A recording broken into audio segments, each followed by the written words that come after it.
All right, good morning, everyone. This is Peter Boutros here, and I have Sharif and Alvaro with me on a podcast. And today we're going to be talking about Alvaro's journey going from working at the restaurant industry to becoming a full time real estate agent, what he did to be successful in his business, and a little bit of what it took to get him into the amount of listings that he's taken so far this year and the amount of closings. So, good morning, Sharif. Good morning, Alvaro. How you doing? Morning, guys. Good morning. Morning, morning. So yeah, Alvaro, why don't you start by telling us a little bit about yourself, your background? When did you start real estate, and what did you do before then? Well, I got my license at the end of 2022, around like December, November, and I was working at a restaurant. So I was kind of doing real estate part time, mostly doing rentals, stuff like that. And I knew that I needed, to go to the next level in my real estate career to be able to achieve my life goals. And that's when I started following you on Instagram. And we actually I met Peter by doing a rental with him. I brought a tenant to one of his listings, and then I started following him, and I saw that he was everywhere. A lot of listing on the MLS had Peter Boutros. I was like, no, this guy's into something, so let me follow this guy. Awesome, awesome. And what were you doing before you got into the real estate industry? Well, I was working in a restaurant, so just a little bit about myself. I'm from Venezuela. I got here to the U.S. in 2017. I started, doing the jobs that nobody wants to do, like dishwasher, construction, cleaning, all that stuff. Actually, my first job was in a diner in Jersey City. The shift was 10 p.m. until 7 a.m. in the Wow. morning. So it completely fucked my sleep schedule and everything. I was a dishwasher, so imagine having like the worst position in the worst schedule, like the worst of the worst. But yeah, so I started there, and I was working in a restaurant that was kind of the only thing I knew. Then I started getting into marketing. I opened like my own clothing brand. It was really fun experience, and I always like marketing and selling. So kind of working in the restaurant when I started being a server was kind of the same thing. It was more or less a sales job, and now I'm here in real estate. It's a high ticket sales. And but pretty much, to be honest with you, I'm using a lot of the stuff that I was using in the restaurant world, like in terms of customer service and all of that. That's awesome. And I guess what did the restaurant industry teach you, or the other jobs that you were doing teach you that you were able to apply into real estate? Definitely to be patient. I mean, doing those other jobs, I think they are a lot harder than real estate. And listen, I'm not saying that real estate is easy, but you don't want to be picking up, you don't want to be cleaning a kitchen at 3 a.m. in the morning after a busy Saturday. So I'd rather be here at the office making calls. I don't care if it's boring than cleaning a kitchen. So being patient and show up and just get it done. So So you basically have to pick your pain, right? You got to pick what you want to actually move forward with, and understand you have to endure that pain a little bit exactly. in order to be successful. And it's a great analogy. It's either you're washing dishes or you're making phone calls. Which will pick your pain. So Exactly. They're both boring, but one's gonna make you $10 an hour, and the other one can gonna be making you thousands of dollars. So you pick which one you want. that's awesome. So how long have you been doing real estate again, Alvaro? Right now it's gonna be 2 years, but this is my first year being like super serious and doing it full time. So tell me about your year prior, your first year in real estate. Obviously, you're a lot more serious right now. What's different between now and then? Well, before it was just let's see how it goes, let's see what happens. Um, doing some rental, small stuff. Now I'm serious. I'm more committed, so I have to get it done. So when I stopped working on my job at the restaurant, I knew that I have to get it done. There was no option. You know, I was gonna go all in into real estate. There was no way I was gonna go back into the restaurant, and it was a big decision, but it was worth it. It was hard, so I picked my basically my battle. You know, I can be making it easy, being in the restaurant, making just little money just to survive, or go all in and make the sacrifice and make it really happen into real estate when I can provide a better lifestyle for my family. So I I took the got it. risk and now I'm here. Right. So I guess your first year of real estate, you did a lot of reactive stuff. It was just whatever came to you, right? And I kind of Exactly. feel like in the past year, you figured out, okay, I got to be a little bit more, actually outgoing about it, actually organized about it, and kind of go out there and try to find the real estate rather than just waiting for it, correct? Exactly. Making it happen. So Yeah. that's what I'm happy with Peter, because he basically he's done it before. So I was telling my wife yesterday, I'm basically doing whatever Peter tell me to do, and it works. Just because it was after I finished my job in the restaurant, it was like 6 months with only one closing, right? So I just stick to Peter's plan, like, hey, just make the calls, call as many people as you can, set the appointments, go for the appointments, go and learn, be outside, and that was basically what I did. Being disciplined as much as I can to do whatever he told me, and now I'm starting to see the results. So I think he had to do with a lot of trust uh, in Peter, in myself. Also, my wife, he had to, believe in me because I was like not bringing any money. So And happy we life, gotta happy go and make it life. happen. Alvaro, tell me about that feeling that you had when you stopped the restaurant business, which was your main source of income, and went full into real estate, knowing that's what you had to do to be successful. How did you feel at that point? So when I made that decision, it's because I had my first closing. So I was like, okay, can I know how this feels? Maybe I can do this same thing one more time and just repeat it. It wasn't as easy. Yeah. So of course, it took me to stop and think about it, do some math. So I recommend anybody who's planning on going full time to do the math before they just jump. You don't want to, you know, put in a position where you have a 99% chance of failure. You want to have at least some money in the bank. So that's what I did. I was saving money. With that closing, I made like maybe 6 months of expenses, and that's when it was okay. Fuck this. I'm gonna go into real estate and make it happen. You know. So that was the So math that you did. You calculated. Just tell me about the math, like the math itself. So you calculated. I heard a little bit of it. You said you calculated 6 months worth of expenses in order to make that jump, that leap. So is that what you did? Is that the type of calculations you made? yes.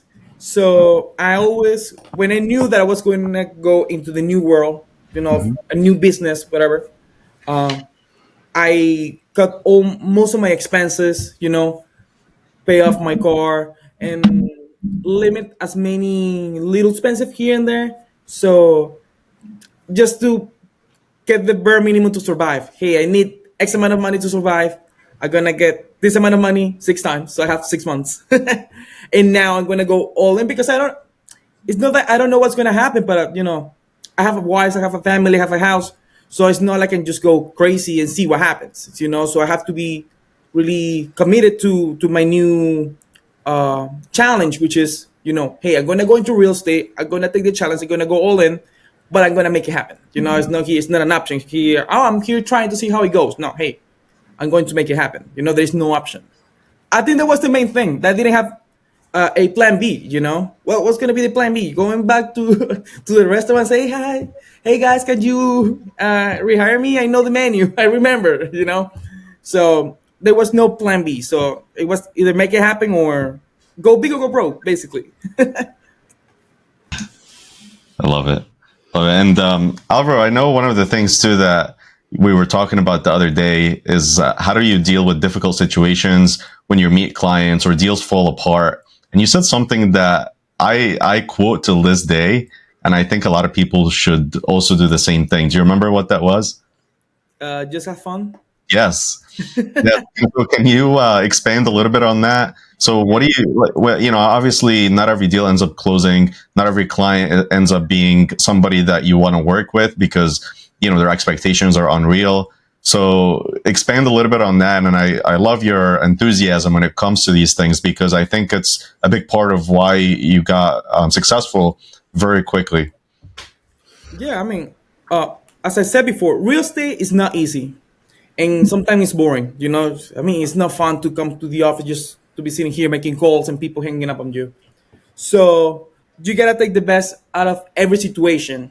And if I'm gonna be here 6 days out of the week, I better have fun because if not, I'm just gonna be quitting. It's going to be miserable time if you don't have fun, right? You got to Yeah, find fun in it. exactly. You gotta make it fun. So that's why I like to play with challenges sometimes with the other agents in the office. Like, hey, let's see who can get the most appointments or who can make the most calls. Because uh, like any real business, we're not here to play. We're here to make money, to make it happen, to help people. And if I can have fun doing that, what I like, making money out of it, even better. So that's why when thing goes wrong, I know that's part of the business. No every deal is gonna close. And once you get to a point where you have multiple deals, it doesn't really hurt if one deal fall apart. So if you're only counting one deal, they're gonna hit you in the face. You're gonna say, "Hey, I should go back to my job." But when you have 5, 3, 6, 10 deals pending, if one fall apart, you just laugh about it. And, hey, let's go again. Find another house for you. Let's go. That's great. And I was gonna say too, like really quick, just for context, I want you to tell people how many deals have you closed so far this year, how many active listings or how many listings you took on, and how many under contract. So this month alone, I closed 3 so far, and I just started getting stuff, because I was building my pipeline. Like I was saying, like trusted, just build the pipeline, getting people. Some of the listings that I'm taking now, they're from people that I called originally in January, and I continue to do the follow up. So that's something really important. So I'm pretty sure next month I'm gonna be getting listing from the people I call in February, and next month's gonna be people that I call in March. So that's really important in the business. This is not like something that you're just gonna call somebody. Hey, do you want to sell your house? Yeah, come here and sell it. It doesn't happen like that. So I've been taking. Right now, I have 3 listings on the market. I have 2 houses under contract, and I closed 3 houses this month. Amazing. That's amazing. I want to just touch on a couple things that you brought up, though, Alvaro. You said when you made that leap into real estate, it was your wife and kids, right? You had them at home. That was your why. Like you knew you needed to support your family. You knew you needed to actually provide, right? And from that, you said that basically you took that leap, right? And that's what pushed you forward. Do you think that was an important factor of why you're finding success today? I always say to my wife, one of the reasons that we're having success right now is because of her. Definitely. She trusts me. Like, come on, bro. Like, I just quit my job and say, hey, I trust this guy. His name is Peter. He's really cool. Look at his videos. You know, you know. So she really trusts me, and I think it's really important. The people that you are around. Mm. So she was always supportive, and she was always pushing me to be better. Hey, how do you go with the listing appointment that you had the other day? What did the lady say? Oh, what did happen to? And she knows every name of every client that I have, and she's following up more than me. Hey, did you call Pedro? Did they accept their offer? So that's something really really important because this is Peter, that sounds like a recruit to me. I mean, if you're talking to his wife right now, I think his wife is the key to Alvaro's success, man. It's that you need the woman in the background, man. Which one is the real estate to Alvaro? That's great. But something else that stuck out that you were talking about recently, I love how you said, so I signed a listing from January and I know another one's coming next month from the calls I made in February.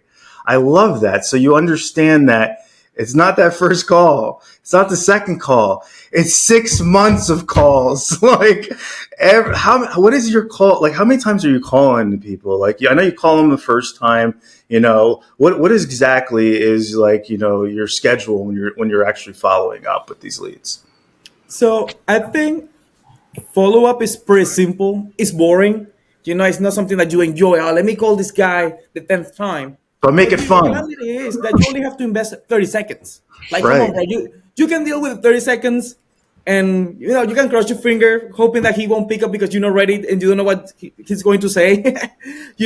But you just make the call. It's going to be 30 seconds and it's going to pay you a lot more than whatever it takes for you to pick up the phone. So understanding that every transaction won't be like this and that's the reality of the business, it Mhm. changed your mindset because when somebody doesn't pick up the phone, it doesn't hurt. When somebody cancels a deal, it doesn't hurt. It's just part of the business. You just continue, make the next call, and there's nothing. Mhm. Just move forward, have fun. Have fun. No, you're right. Make a game out of it. Pretend that, okay, I just need to stay on the phone for 30 seconds with them and try to make it a goal for 2 minutes now with them and kind of play like a game with yourself. You're playing against yourself now, right? It's like you're out there and you're just trying to figure out how can I make myself better from the last time that I did this. And I love how you brought that up as well. No, definitely. I mean, it's kind of like a game It is. because when I'm making the calls and I'm calling, it's been 100 dials. I don't have any appointments. It's like you're playing FIFA and you've been playing for 2 hours and you haven't scored a goal. So like, okay, I'm gonna continue. If I don't get the fucking appointment, I'm not finishing this. Like, come on, bro. Like, I do this every day. What's going on with me?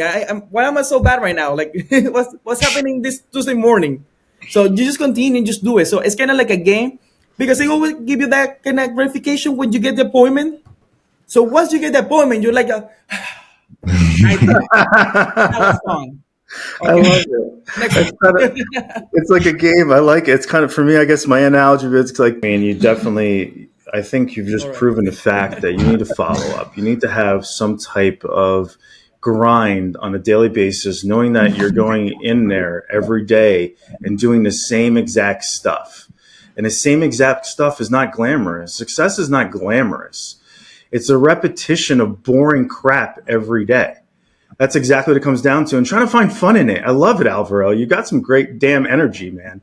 Like, try to find fun in it and try to make the people around you find fun in it too, right? Because if you're building with a group around you, it helps you stay motivated. Because I can tell you that it's not going to always be a great time every day. You're going to have those demons pulling at you going, you're not going to get it done. You're not going to be able to get through it. And you got to push yourself, make it fun, and find other people that are also going to do the same and keep you accountable, right?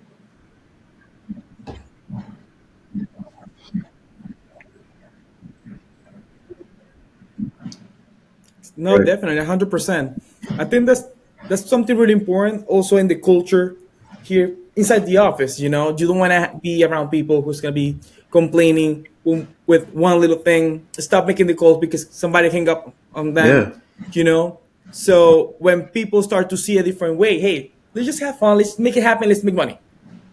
So it's a different vibe. You can feel a different energy even inside the office. You don't want to be around people who's going to be here and complaining, saying how hard real estate is. Come on, bro. Like, we all know how hard it is, Yeah. but just deal with it. At the end of the day, you're going to get, when you close on your house and you get your commission, you're going to be happy. So we here, just get it done. I mean, I don't really get into the conversation when somebody start complaining because for me, it's a completely waste of time.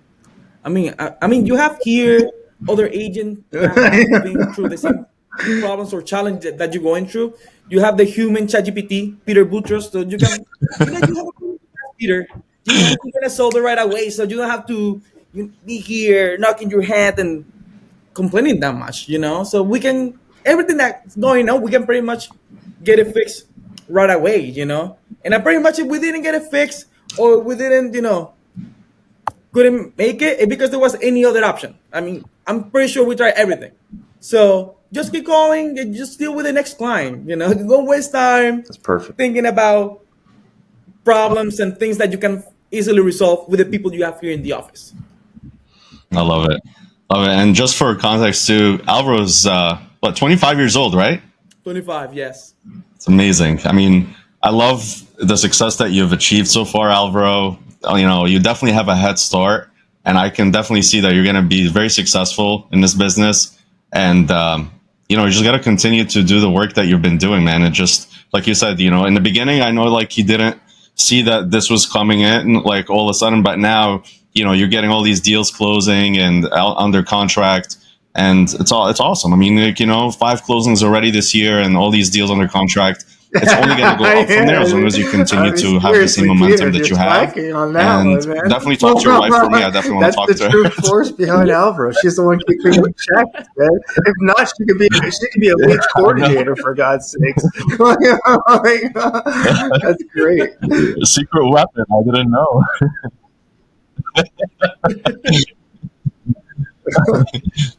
I love it. Well, thank you so much, Alvaro. I know you have to run because you got a listing appointment on a Yeah. Sunday morning. Um, and yeah, thank you for hopping in. And guys, if you like this content, please See share, you guys. like, and subscribe. Follow our Facebook group, and yeah, stay tuned for the next one. Talk to you guys soon. Thank you, guys.